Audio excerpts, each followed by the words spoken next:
Irmãos, eu queria dar uma palavra de manhã sobre o novo ministério. É muito falar, talvez, para as pessoas que não entenderam ainda. No dia 13 de julho, meia-noite e meia mais ou menos, era uma madrugada, era uma terça-feira, eu me lembro, de terça para quarta, né? Já era quarta. Eu saí daquele estudo bíblico e tal. Eu me lembro que naquele dia eu dei aula sobre falar em língua. Me lembro disso perfeitamente. Cheguei em casa, comi lá e tal, fiz o que tinha que fazer, deitei com a minha mulher. E foi interessante, irmãos, sem estar pensando em nada disso, nunca pensei nisso. Irmãos, houve uma manifestação da presença de Deus impressionante. Tão impressionante que minha mulher ficou meia hora tremendo. Ela ficou meia hora tremendo diante da unção daquele quarto. E Deus naquela hora me disse, ele falou algumas coisas. A primeira coisa que ele falou algumas coisas, umas 5 coisas. Eu tinha anotado. A primeira coisa que é mais importante para a gente aqui, que ele falou para mim foi: hoje eu imposto e vocês em um novo ministério.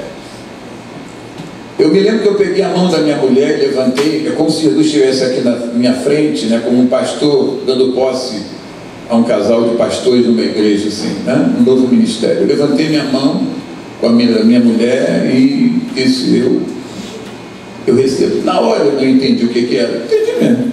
Nunca pensei nisso, nem imaginava o que era isso. Não pensei nisso mesmo. Nem sabia o que era isso.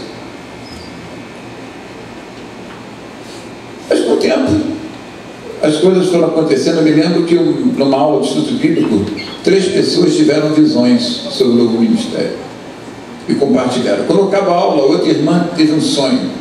Aí isso era terça, na quinta-feira, 2 irmãs me escrevem pelas redes sociais dizendo: apóstolo, uma teve a visão para o novo ministério e a outra teve um sonho sobre o novo ministério. 6 pessoas.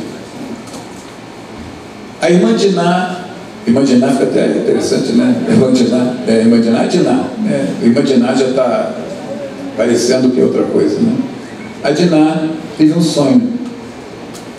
E nesse sonho ela via o Paulo de Tarso, que é o engenheiro que conhece mais de obra aqui, é o Paulo de Tarso, trabalha nisso, olhando, era o terreno aqui da igreja, só o terreno, e tinha uma área aberta no chão, e o Paulo de Tarso estava olhando, e o Paulo de Tarso é a pessoa que mais conhece de obras, aqui, ele trabalha com isso, engenheiro, eu sou engenheiro que não sei nada de obra, ele conhece obra.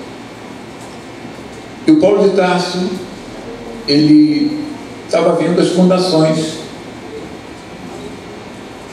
E eu achei interessante, né? Esse sonho foi muito interessante. E ela sabia que tinha a ver com o novo ministério, quando ela me contou esse sonho. E ela disse que ele estava olhando para baixo. Porque esse ministério, irmãos, é novo. O velho, o que eu era, já acabou. Se você está no velho ainda, você está, mas o velho já acabou. Nós estamos numa transição para um novo ministério. Aquele velho já acabou. E para mim o tiro de misericórdia foi o apóstolo Léo. Ele veio dar aula aqui no Instituto Bíblico, tem uns 20 dias, sei lá, umas 3, 4 semanas, William. E ele foi dormir lá em casa. E eu contei para ele o sonho não, a experiência, né, do novo ministério, daquela madrugada e tal. Na hora ele disse assim: eu acho que é sinais, um ministério de sinais e maravilhas. Mas ele falou: aí tudo bem. Aí conversamos, já mais ou menos na quarta-feira, na hora do almoço. Aí um pastor ia pegar ele para levar ele para outra igreja, onde ele ia pregar naquela noite. E nós fomos tomar café lá para as 5 da tarde. E quando estava tomando café, ele falou assim para mim: apóstolo, agora eu estou entendendo a questão do novo ministério. Ele disse que na última vez que esteve aqui na reunião de apóstolos, e depois a Nancy viu que foi no dia 16 de maio, 2 meses antes da visão. Ele disse que, assim, a gente tem reunião de apóstolos e a gente ora por cada apóstolo. Fica assim no meio, e os outros oram e tem palavras. Ele disse que quando estava orando por mim, ele viu uma coisa muito estranha, porque ele disse que era o ministério como fosse uma bacia, um vaso, né? Uma bacia, um recipiente. E ele disse assim, mas o que mais me deixou preocupado foi que o óleo já estava no final. É como se aquele óleo fosse acabar, estava escorrendo. E ele pensou assim, será que ele vai morrer? Ele pensou, será que esse homem vai morrer? Tanto que ele nem falou nada, ele pensou, será que eu, Marco, vou morrer? Ia morrer? Porque ele viu que o ministério estava acabando. E ele não entendeu o que estava se passando. Isso foi 16 de maio, 13 de julho, menos de 2 meses depois. Eu tive aquela experiência sobrenatural. E amados, e Deus está confirmando. Só que é um novo ministério. Ah, o fulano saiu, eu também saí daquele ministério, irmãos. Só que o fulano foi para cá, o Beltano foi para lá e eu fui para o novo ministério. Mas eu saí daquele. Se você está lá, você que está. Eu já saí. Eu não estou mais naquele. Se você está, ele já morreu, gente. O óleo estava no final da bacia. E nós estamos, claro, é uma coisa, é uma transição. É um processo de transição. E toda transição, às vezes, é meio desconfortável, né? Eu entendo. Mas eu não acho. É meio desconfortável. Irmãos, eu nunca pensei nisso, eu nunca imaginei isso. Eu nunca imaginei que Deus me faria viver o que eu estou vivendo. Nunca imaginei. Eu nunca pensei assim, eu sei lá, é mais normal desse. Irmão, você tem uma coisa que eu não tenho, é uma criatividade. Eu não sou muito criativo, eu sou uma pessoa que come as mesmas coisas, torço pelo mesmo time. Sou uma pessoa meio. Eu sou aquilo que o pessoal picha, eu sou conservador. Então, irmão, nós estamos num tempo de transição. Mas eu queria que você entendesse o tempo que nós estamos passando. Agora, eu tenho certeza que o novo ministério vai ser algo tremendo. E nós estamos, nesse tempo, eu estou só no fundamento. Fé. Fé com as suas chaves. Orando em línguas, falando a palavra, jejum, meditando na palavra, adoração. Eu só estou nos fundamentos e vou ficar um bom tempo nos fundamentos.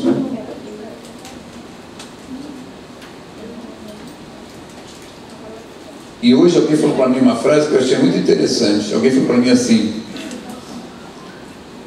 o fundamento, as fundações, é que dizem até onde o teu prédio pode chegar. Essa frase queimou meu coração.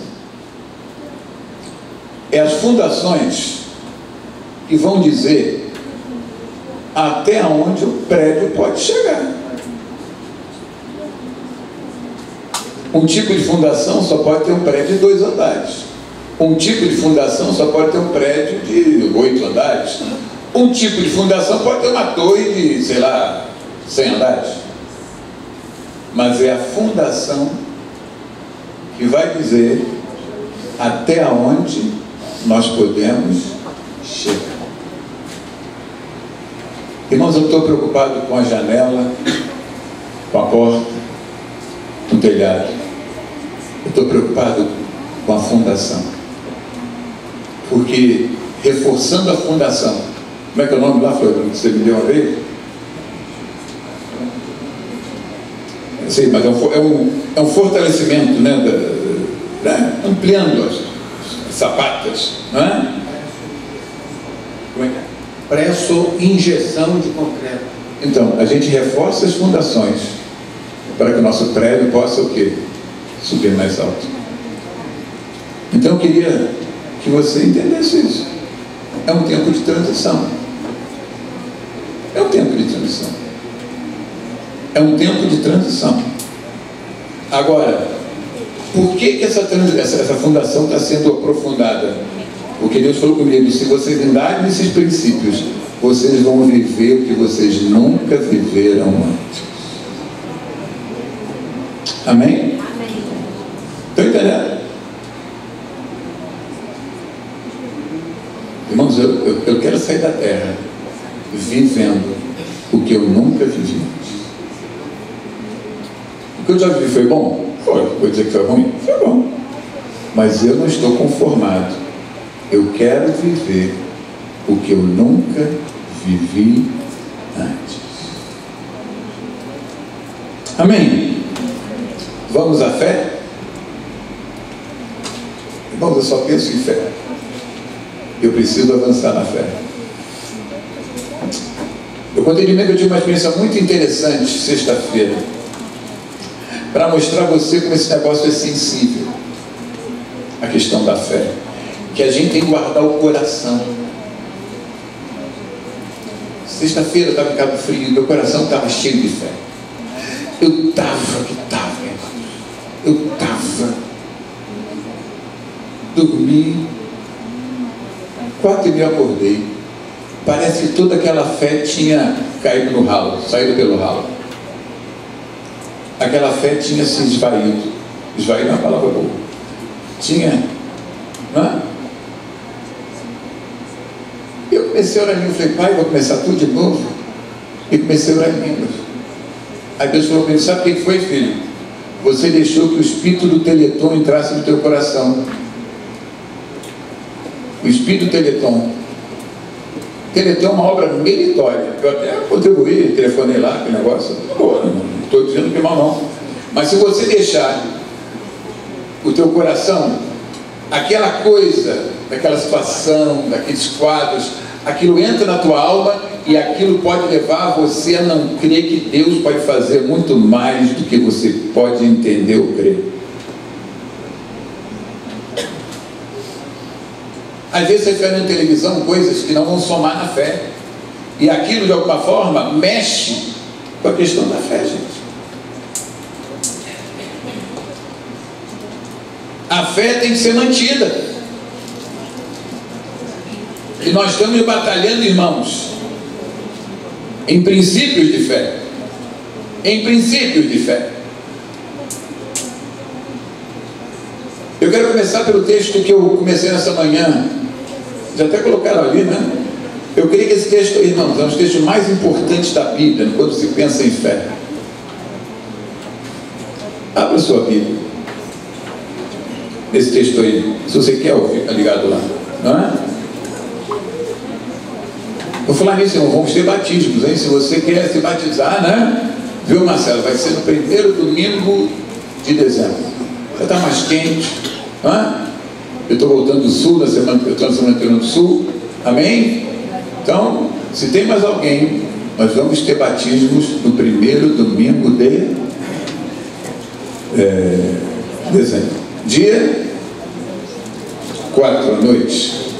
Os jovens voltando do retiro, e nós à noite vamos ter batismo. Se você quer se batizar, procure o pastor Mário, amém?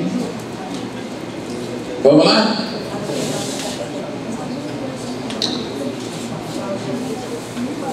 Eu vou ler esse texto, porque esse texto é muito forte. Ah, desculpa, não falei não? Romanos 4, de 18 a 21.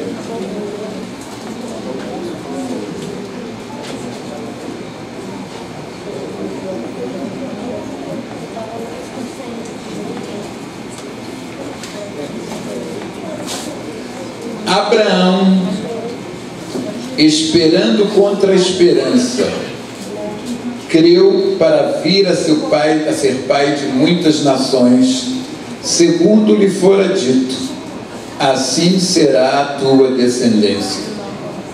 E sem enfraquecer na fé, embora levasse em conta o seu próprio corpo amortecido, sendo já de 100 anos e a idade avançada de Sara, não duvidou por incredulidade da promessa de Deus, mas pela fé se fortaleceu, dando glória a Deus, estando plenamente convicto de que ele era poderoso para cumprir o que prometeu. Irmãos, a Bíblia diz que eu não posso apoiar a fé na sabedoria humana. O que quer dizer isso, irmãos? Por exemplo, uma enfermidade que tem 50% de chance de ter cura, eu posso esperar a cura, crer. Mas a fé, no seu mais alto nível, é quando tem zero de chance para que haja cura. Quando existe 10%, ainda não é o nível mais profundo de fé. E esse texto mostra isso. Porque, irmãos, esse texto diz que Abraão tinha 100 anos. Ele era broxa. O texto diz que ele tinha o corpo amortecido. O que é isso? Ele era broxa. A mulher dele, de idade avançada, diz o texto, ela não tinha o que mais? Menstruação. Então juntou um homem broxa com uma mulher que não tem menstruação. O que não pode acontecer? Gravidez. Irmãos, Abraão tinha o corpo amortecido. Sua mulher não tinha mais menstruação. Mas o que Abraão tinha? Que ele ficou firmado que isso é fé. Ele tinha uma palavra. Abraão, irmãos, tinha uma palavra. Abraão, se ele olhasse para o natural, para a sabedoria humana, para aquilo que os homens entendem que pode acontecer, ele nunca teria engravidado Sara. Mas Abraão, ele teve fé. E fé no seu mais alto nível é crer quando não há chance humana daquilo se materializar. Eu falei nessa manhã, amados, que Deus quer me levar para esse nível. Deus quer me levar para um nível de fé, gente, que não importa se existe 1, 2, 0 ou 100% de chance, vai ser a mesma coisa. Eu falei uma coisa de manhã que eu creio de verdade. Para mim é muito difícil aceitar, muito difícil, que a chance de cura de uma pessoa que tem um ótimo plano de saúde, que se trata dos melhores médicos da cidade, que a chance de cura daquela pessoa seja igual a de um cara que não tem onde morrer. Como é que chama? Morrer? Cai morto. E que tem que ir para os hospitais no fim, né, irmãos? Deus tem misericórdia, não é motivo sério da nossa oração. Que vai para esses hospitais na situação calamitosa. Eu não posso aceitar que no mundo do espírito a chance de alguém que tem o melhor plano de saúde, de cura, no âmbito da fé, seja maior do que de alguém que não tem, como nós dizemos, cai morto. No âmbito da fé, a possibilidade é para todos. A vida vitoriosa é para todos. Vocês estão entendendo essa palavra? Eu me nego a aceitar isso. É errado você ter um bom plano de saúde? Não é errado, irmãos. Não é errado. Eu achei interessante que eu dei esse exemplo de manhã, quando acabou, alguém procurou, apóstolo, por causa do aperto, a gente não tem mais plano de saúde. E você não sabe como essa palavra que o senhor ministrou hoje foi importante. Porque, de verdade, se nós formos uma igreja que anda numa dimensão da fé que Deus quer nos levar, nós temos que entender essas verdades com profundidade.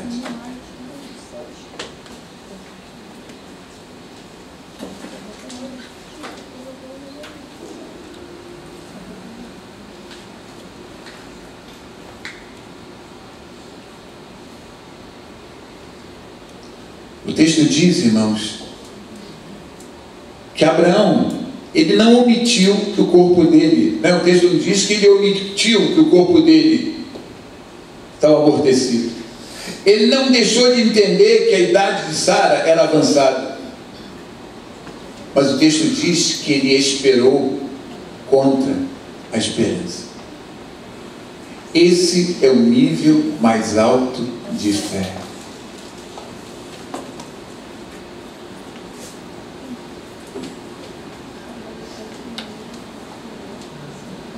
Esse é o nível mais alto de fé. E esse é o nível que eu quero viver. Eu estou no caminho, irmãos. Não penso que eu já sou. Eu estou no caminho. E eu não vou descansar nesse caminho.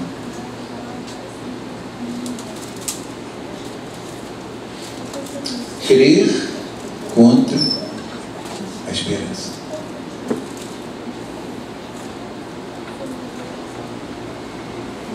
Mas, irmãos, a questão aqui, o problema não era a impotência de Abraão, ou era a falta de menstruação de Sara. A grande questão é que Abraão creu que aquilo que o Senhor prometera, Ele era poderoso para cumprir. Irmãos, a grande questão desse versículo não é o corpo de Abraão, não é o corpo de Sara. A grande questão desse versículo é uma palavra que Abraão tinha. Irmãos, quem tem uma palavra tem a vitória. Quem tem uma palavra tem a vitória. E nós precisamos entender isso e nos aprofundarmos nisto, amados.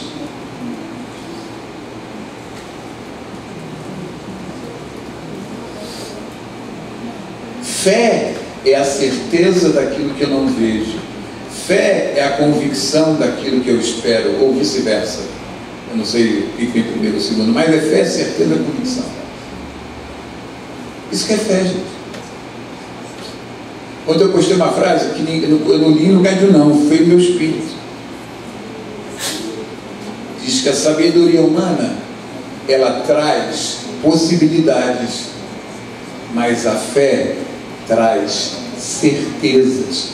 A grande diferença da fé e da sabedoria humana, irmãos, está aí. Na sabedoria humana, um caso de doença pode ter 80% de chance de cura.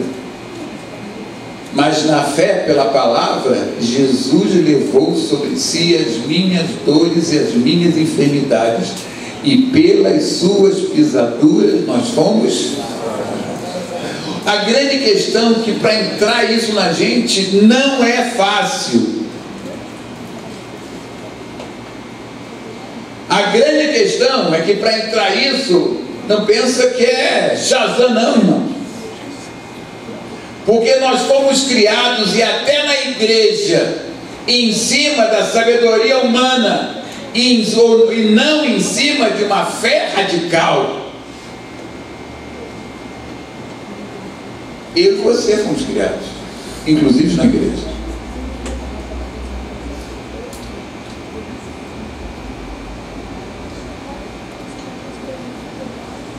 Aquelas orações, se for da tua vontade, mas não, mas a vontade de Deus, eu quero saber o que a palavra diz. O que a palavra diz? Qual é a minha circunstância? O que a Bíblia diz, irmãos? Essa tensão que eu preciso vencer dentro de mim, entre aquilo que a palavra diz e aquilo que a minha mente diz. Essa tensão, ela existe, gente, e que eu preciso vencer. Eu quero dizer para você que existe um lugar da fé, na vida de fé, que isso se torna, eu diria, mais fácil. Porque, irmãos, uma das coisas que a verdadeira e genuína fé produz em mim é descanso. Uma das coisas que a genuína fé produz em mim é descanso.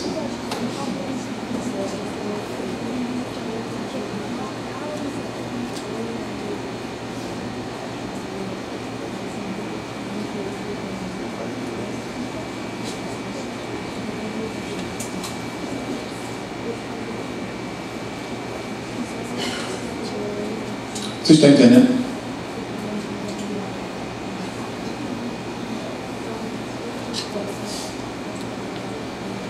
Fé, no seu alto nível, produz descanso. Há um texto que eu não me lembro onde fica, que diz o descanso da fé.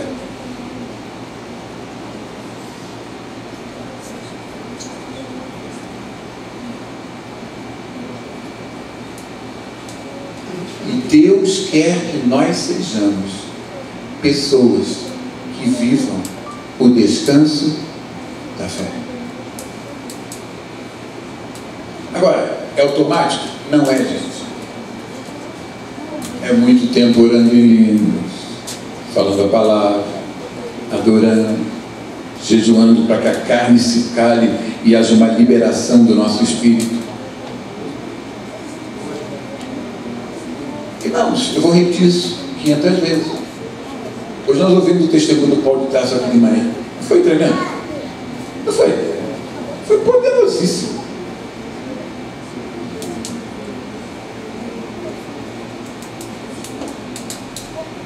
Viu o testemunho do Gabriel? Falava tremendo aquilo que Deus mostrou a ele. Deus quer nos levar. Deus quer nos levar para uma vida genuína de fé. E o mais alto nível da fé é esperando contra a esperança. O texto diz: creu para vir ser a pai de muitas nações. Para ser pai tem que o quê? Produzir, reproduzir, não é? Segundo lhe for o quê? Dito, assim será a tua. Para ter descendência tem que nascer criança. E a descendência é em cima de Sara. Irmãos, o que Abraão tinha era uma palavra. O que eu preciso é de uma palavra. O que você precisa é de uma palavra. E ficar nessa palavra. Irmãos, a nossa alma não se converte. Ela precisa ser alinhada ao nosso espírito recriado. Porque Deus se manifesta e Deus fala no nosso espírito recriado.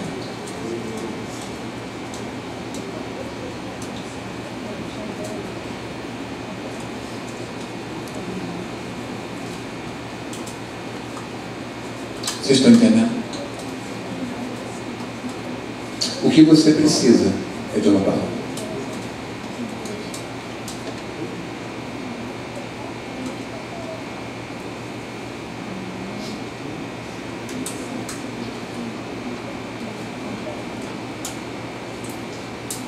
Quando você entra na vida de fé, as coisas são tão simples, irmãos. Quando você entra no nível de fé, as coisas são tão simples. Vamos lá? Olha o texto.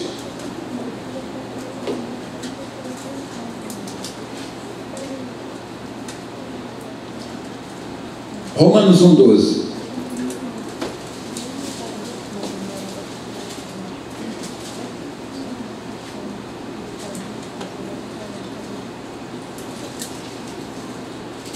Isto é, para que em vossa companhia, reciprocamente, nos confortemos por intermédio da fé mútua. Vossa e minha. Primeira coisa, fé traz conforto. Esse texto mostra que fé traz conforto. Irmãos, a forma mais tremenda de conforto vem pela fé.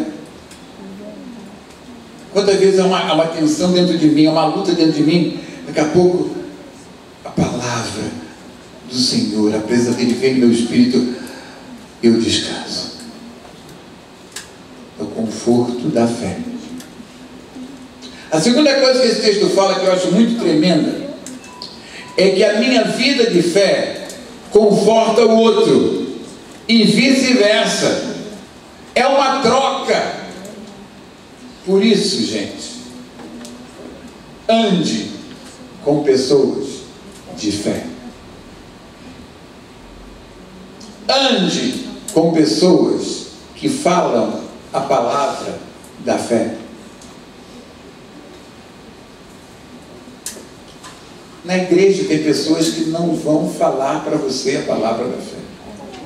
Você pode ser amiga delas, vem conversar, falar do Botafogo, Libertadores, pode falar economia, o que quiser. Mas, gente, se você quer andar no nível alto de fé, se relacione profundamente com pessoas que andam ou procuram um nível mais alto de fé. Porque o texto diz que a fé se transmite, né? Que um pode ajudar no crescimento do outro na vida de fé.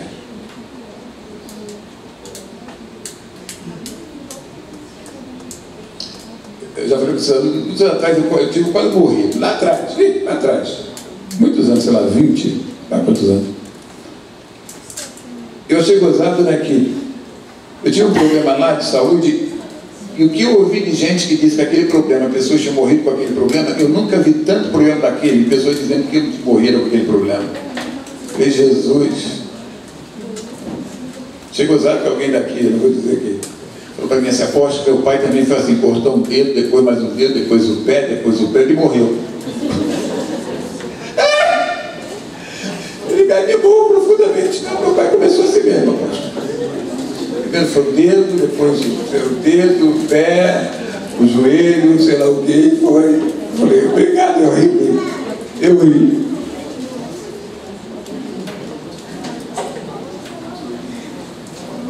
Irmão, quando você passa especialmente por certos problemas na vida, se una a pessoas de fé.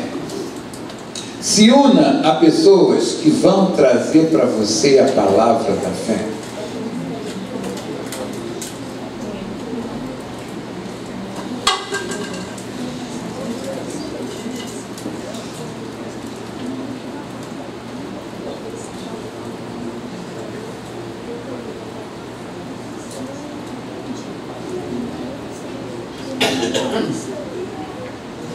Porque isso ajuda na tua vida de fé. Agora, se você andar com pessoas que falam do problema e só falam do problema, isso não vai te ajudar na tua vida de fé.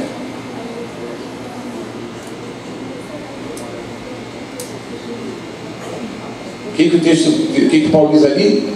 Reciprocamente nos confortemos por intermédio da fé mútua, tua e minha.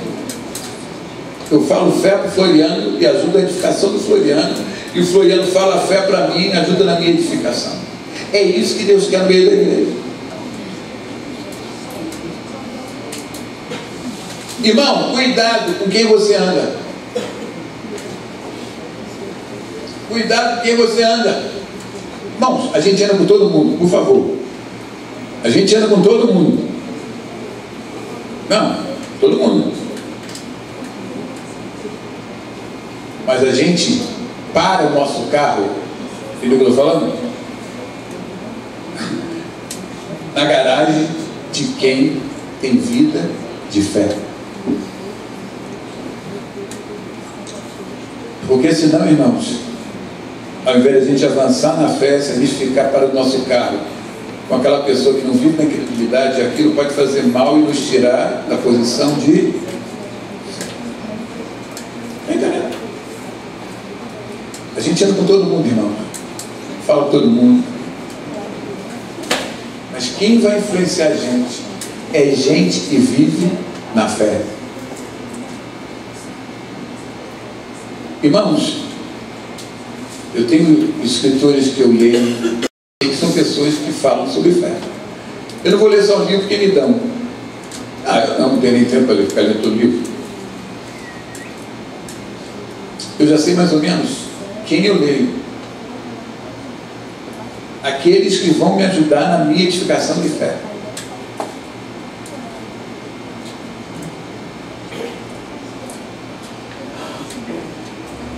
Irmão, não é todo púlpito que prega a palavra da fé. Tem palavras boas, mas nem todo púlpito traz uma palavra de fé. Ela pode trazer uma palavra boa de constatação de que está tudo ruim. E, se você olhar os olhos, é verdade. Mas eu fui chamado para andar na fé. Eu fui chamado para entender que aquilo que eu vejo hoje não precisa ser aquilo que eu vou ver amanhã. Eu volto à frase que eu falei no início. Quando você amplia a tua fundação, você está dizendo que você quer construir um prédio mais alto.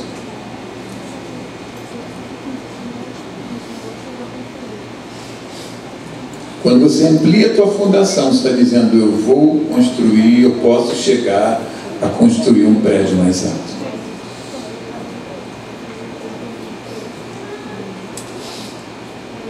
Agora cuidado, tem pessoas que aparentam na construção de um prédio mais alto, mas não tem uma fundação forte. E quando vem a chuva, quando vem os ventos, o que pode acontecer com o prédio? Cair. Por isso que nós estamos falando esse tempo sobre fundamentos.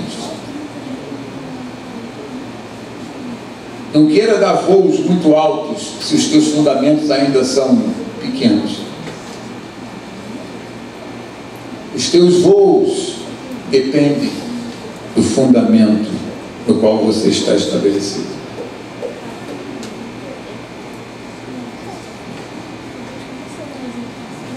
Eu estou chamando você para uma vida mais alta.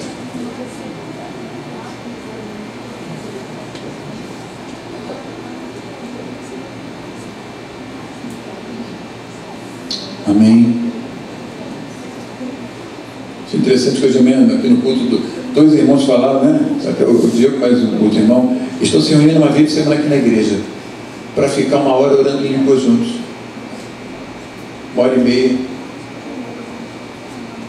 Isso é uma loucura, né? Já vim na igreja para orar em língua juntos, meu irmão. Estou investindo em quê, irmãos? Em fundamentos. Em fundamentos. Em fundamentos.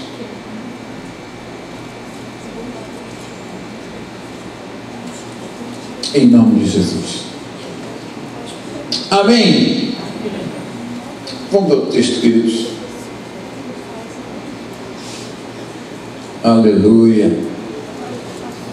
Cuidado com onde você para o teu carro, irmão. Cuidado com quem você conversa. 1 Coríntios 2:5.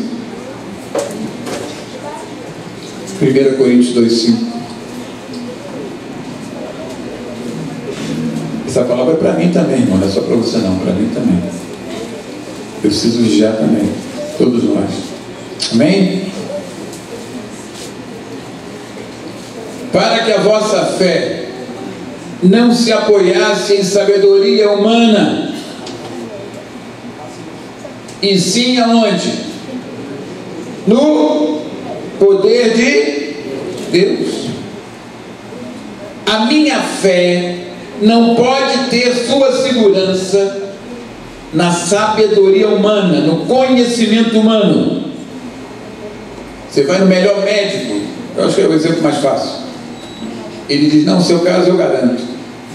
E você confia no método do tratamento daquele médico que diz, teu caso é fácil, daqui a pouco você morre.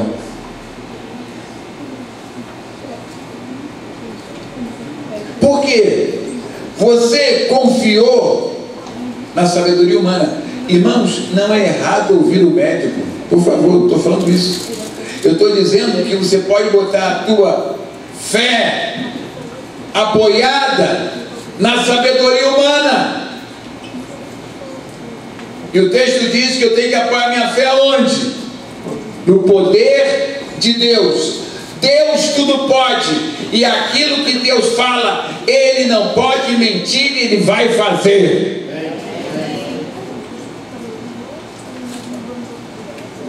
Você está entendendo essa palavra? O teu filho, ele é teu filho. Você não vai deixar o teu filho para o inferno.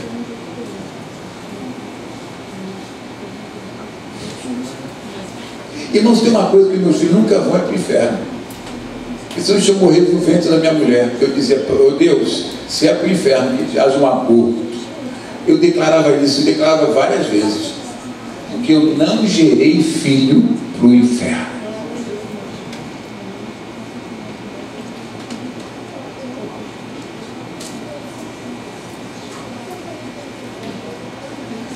Ah, mas eu sabe o que eu acho? Meu filho, ele é um bom rapaz, isso não quer dizer nada.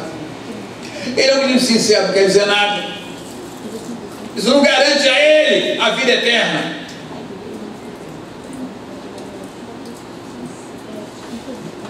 Você não pode apoiar a tua fé nas coisas humanas. Você precisa ver o poder de Deus agir no teu filho e mudá-lo profundamente.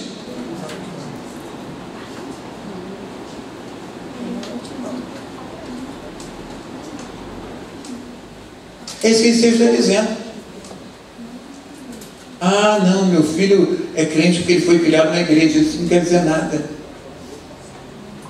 Não, eu sou a 4ª geração de crentes. Isso não quer dizer nada. Isso é apoiar a tua fé em cima das coisas humanas. Eu creio no poder de Deus de mudar a vida do meu filho. E você declara, eu e minha casa vamos servir ao Senhor.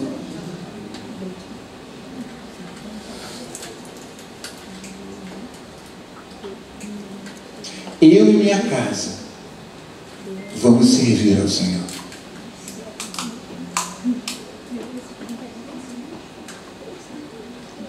Mas eu acho muito lindo quando uma família bem longe de Deus, quando um se converte. Acho lindo essa história, daqui a pouco se converte o segundo, daqui a pouco o terceiro, daqui a pouco o quarto, daqui a pouco o quinto, daqui a pouco o sexto.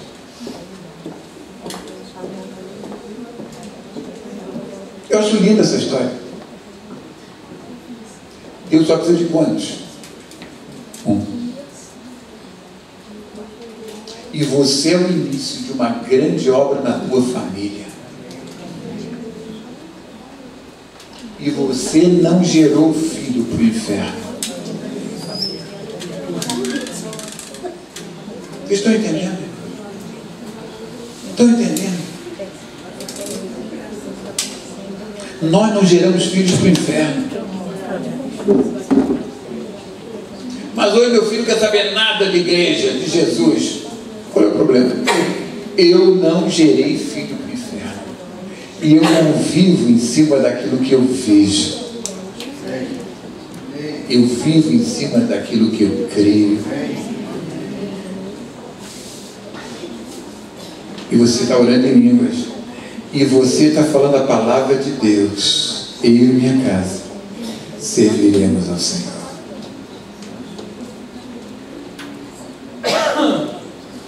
Amém. Amém, cara. Como você foi no Enem hoje? Quem fez? Ah, você que fez. Ah, você não fez não? Por que, minha filha? Você foi trabalhar? Você deixou... Puxa vida! É mesmo? Ah, ela quer fazer o Enem. Ah, você que era ele. Você me deixou recado para o Léo. Está entendendo, gente? Não tem como a Larissa não ser de Jesus. Tem como? Você gerou filho para o inferno? Não tem como, gente. Não tem como a Fernanda ir para o inferno, sabe? Não tem como! Não tem como!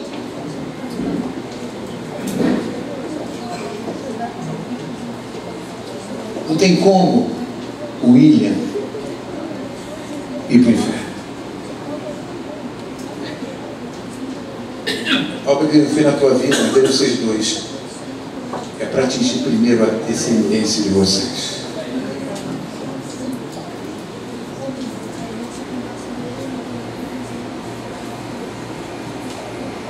Estão entendendo? Entendeu, Jorge? Entendeu, Neila?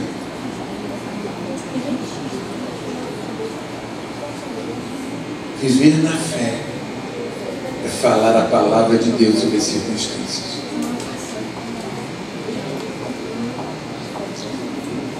A minha fé não está em cima das possibilidades daquilo acontecer.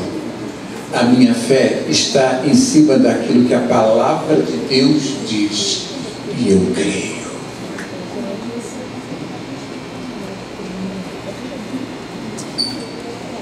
Entendeu, Alexandre?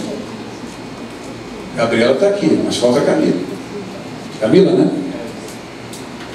Camila de Jesus. A gente não abre mão de Camila.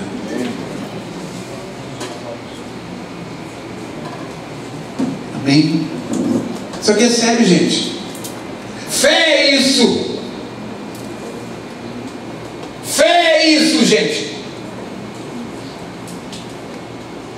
É não se apoiar na possibilidade, na estatística humana, na sabedoria humana, mas ficar no poder que opera em cima da palavra de Deus. Deus disse: haja luz, e o poder manifestou luz. Ana Amélia, naquela história, não sai da minha cabeça. Amém, Ana Amélia? Estão entendendo?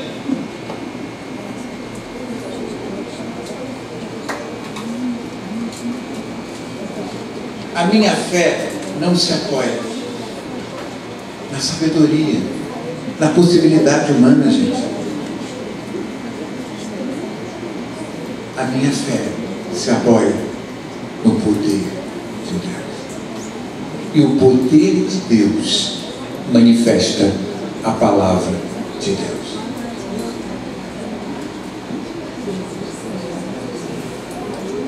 Marcelo e Fernanda, sua descendência, elas não podem ir para o inferno. Elas não podem ir para o inferno.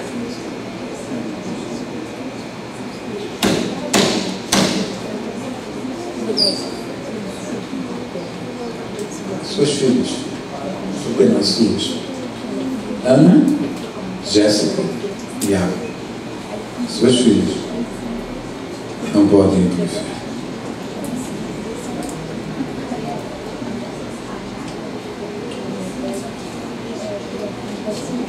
A tua filha não pode ir para o inferno. O netinho está aí, né? Amém.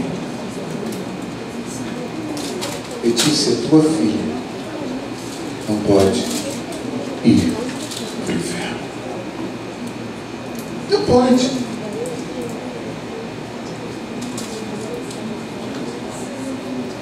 Eu creio que nessa noite Deus quer que nós agradeçamos pelos filhos que ainda, pelo menos, não estão firmes. Eu não sei se eles estão, já são, não sei. A gente não vai lhe julgar, mas hoje a gente vai levantar aqui um clamor, uma fogueira de oração pelos filhos das pessoas que estão aqui. A gente quer ver filhos, e não é só na igreja não, filhos comprometidos com Jesus. Irmão, está só na igreja é pouco, gente. O Azaf não pode ir para o inferno. É em Ponta Grossa, né? Ponta Grossa? Mas vai Ponta Grossa. Está entendendo? Não pode! Ele nasceu de vocês. Na eternidade não pode se ficar no lado e no outro. Não tem como.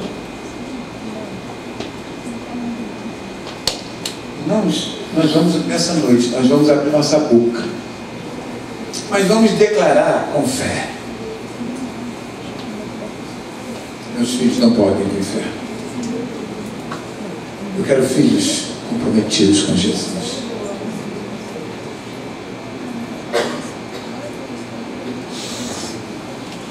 E na minha cabeça, Débora, Estevão e Jonatas não poderiam ir para o inferno.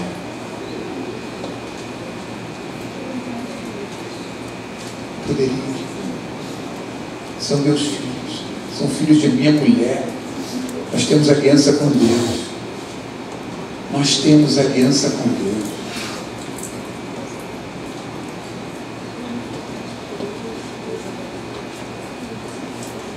Nós temos aliança com Deus. Eu e minha casa. O grande exemplo veio aqui, né? Noé, né, irmãos? Você acha que os filhos de Noé foram salvos do dilúvio por causa de quê? Por causa de quê que eles foram salvos do dilúvio? Por causa de quê? Por causa de Noé! Eles foram salvos do dilúvio por causa de Noé, não foi por causa deles. Não, porque pensa bem, irmãos, eu queria falar assim, não, você é justo, tá bom, mas tua mulher e os bichinhos, teus filhos não estão com nada, fica aí, morre afogado. Teus filhos morrem afogados. Imagine você, você fala assim, construir uma arca, Fernando, eu vou, e o Lucas? O Lucas está ali, botar foguinho, quinto lugar. Irmãos, pensa bem. Imagine, cara, você é justo, construiu uma arca, esse povo tudo vai morrer afogado.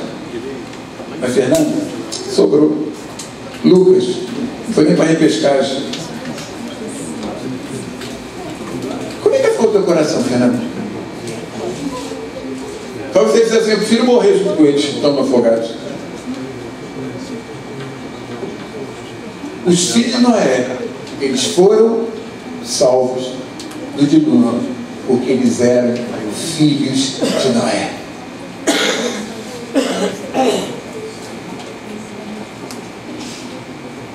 Amém.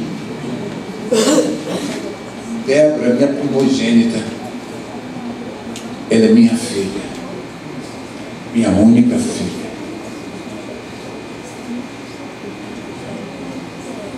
Imagine, eu dentro da arca e a Débora morrendo afogada. Tinha graça.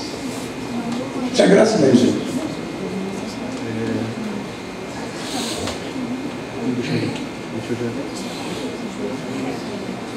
Esse exemplo do Natal é interessante, não é verdade? É verdade, Laudicéia? Não, Jorge, tu está salvo, tu está na arca, mas teus filhos vão morrer afogados. Tinha graça? Não tinha. Tinha graça nele? Tinha. Tinha graça, Jane? Tinha graça, Vanderlei? Tinha graça, Cláudio?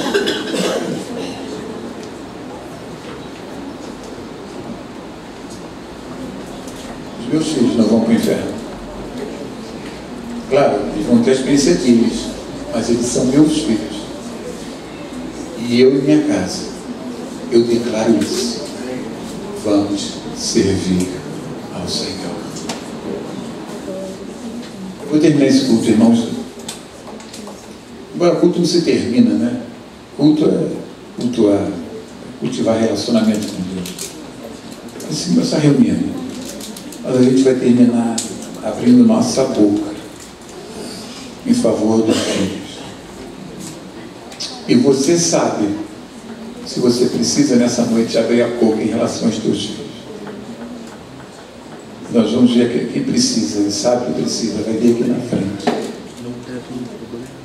Meu filho está na igreja, mas você sabe que precisa. Você está incomodado para clamar a Deus pelo teu filho nessa noite, para abrir a boca para o teu filho nessa noite, para a tua filha.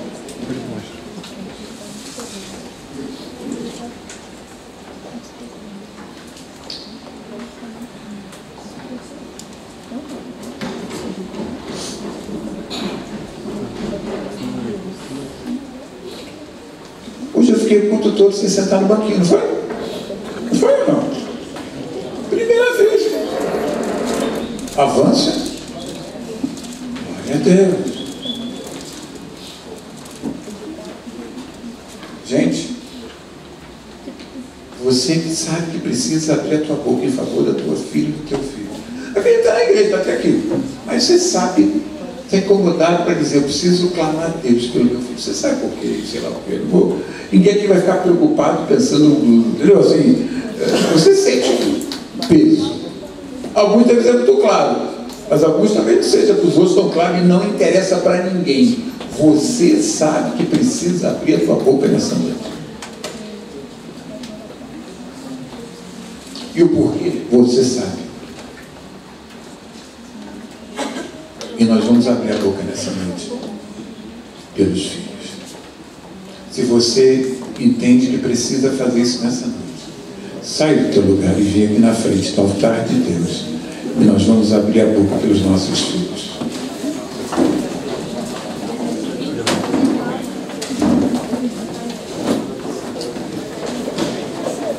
Aleluia. Aleluia.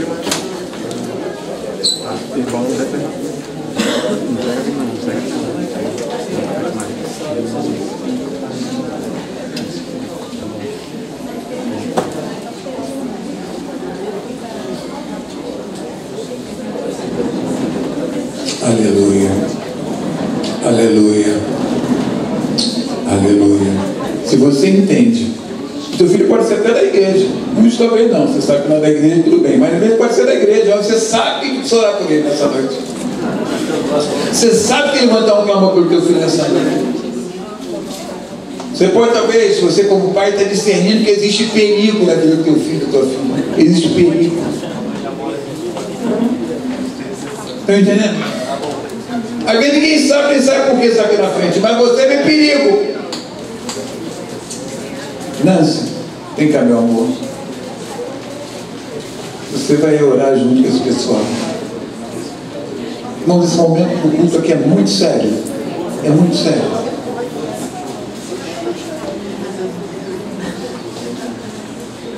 Você sente necessidade de abrir a tua boca em relação ao teu filho ou tua filha.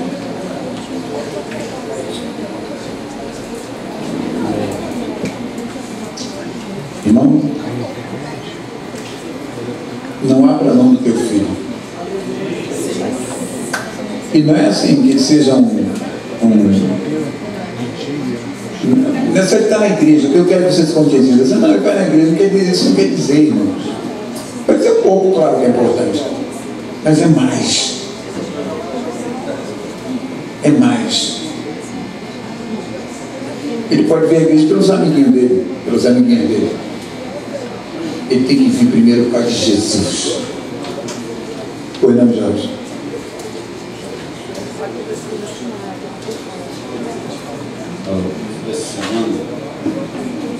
Meu filho essa semana ele foi até no jornal nacional. Ele prendeu dois. Ele prendeu aqui em Madureira. Ia passando e uma senhora falou que tem dois assaltantes aí, assaltando as pessoas aí em tal lugar. E ele foi atrás com o carro, né? Ele mais o outro. Em dupla, né? E aí quando ele cruzou a curva, estavam dois carros roubados e atiraram contra eles, quebraram o para-brisa. Ele me falou: pai, eu não sei como aconteceu, mas eu consegui furar os pneus do carro deles todos, atirei, né? Acertamos, ele acertou um e prendeu dois e dois fugiu. Ele não sabe como, de tiro. Foi Deus. Eu queria agradecer a Deus por isso. Nós nos unimos na tua gratidão. O Senhor guardou o teu filho. Irmãos, esse momento é muito tremendo. É muito sério. Nós vamos aqui botar o diabo para correr dos nossos filhos. Sabe, é uma guerra. Vai ser uma fuzilaria em cima dos nossos filhos. Meu amor.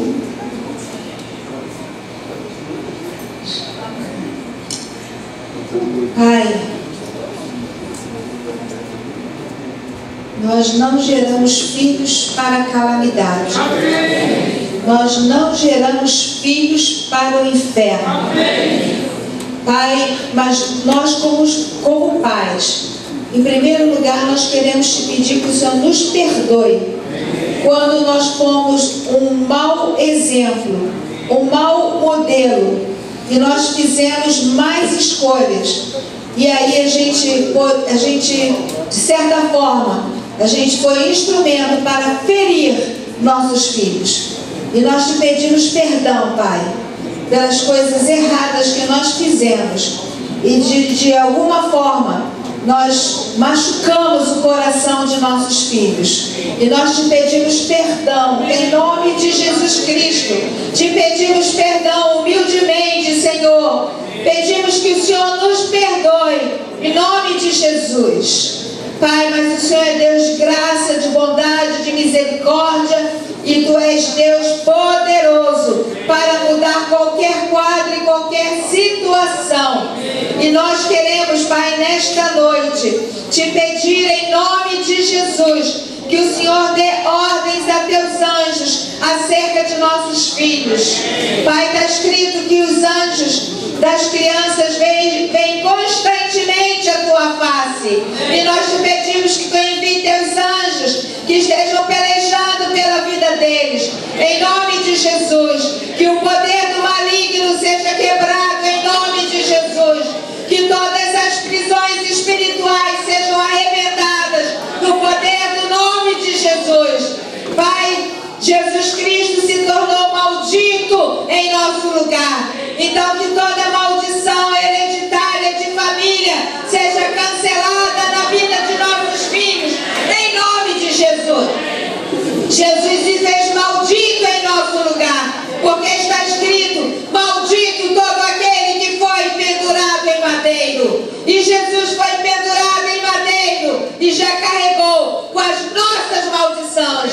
Portanto, nós queremos declarar toda ilegalidade do inferno continuar prendendo nossos filhos, em nome de Jesus. Pai, está escrito na Tua palavra: crê no Senhor Jesus e serás salvo tu e a tua casa. Pai, nós estamos aqui, nós cremos em Ti, nós entregamos nossa vida ao Senhor, Pai.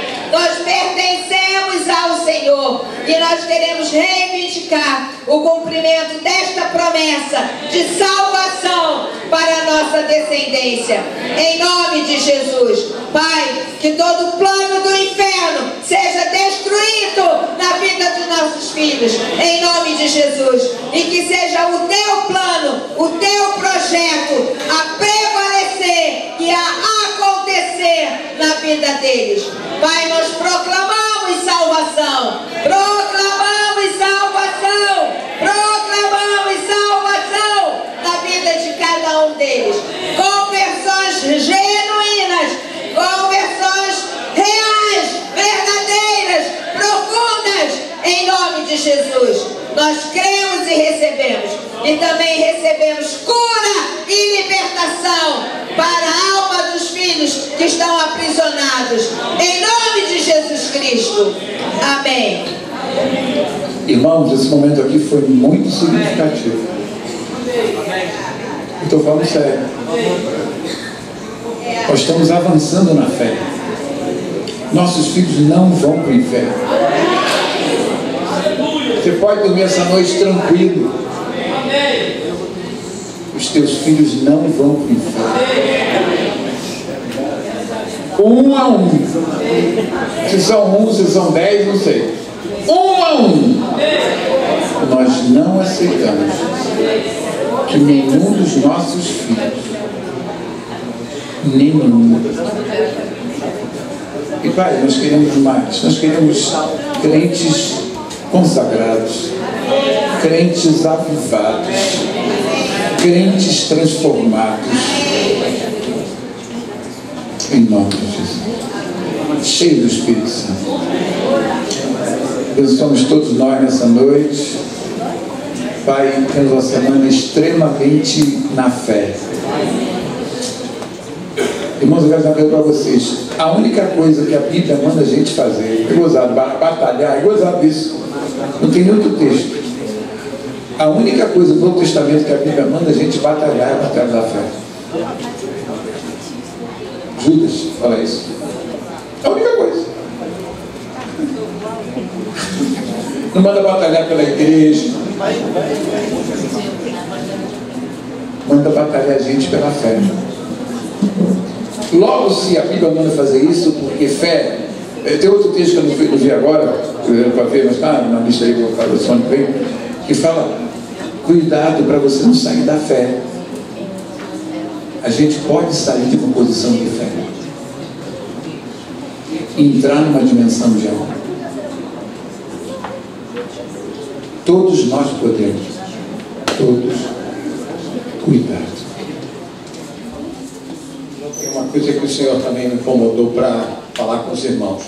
Reivindica também a vida dos vossos netos, que eles são herança genética sua também. O senhor falou isso porque eu não tenho essa experiência, né? Mas eu vou ter. Amém. Boa semana. Em nome de Jesus.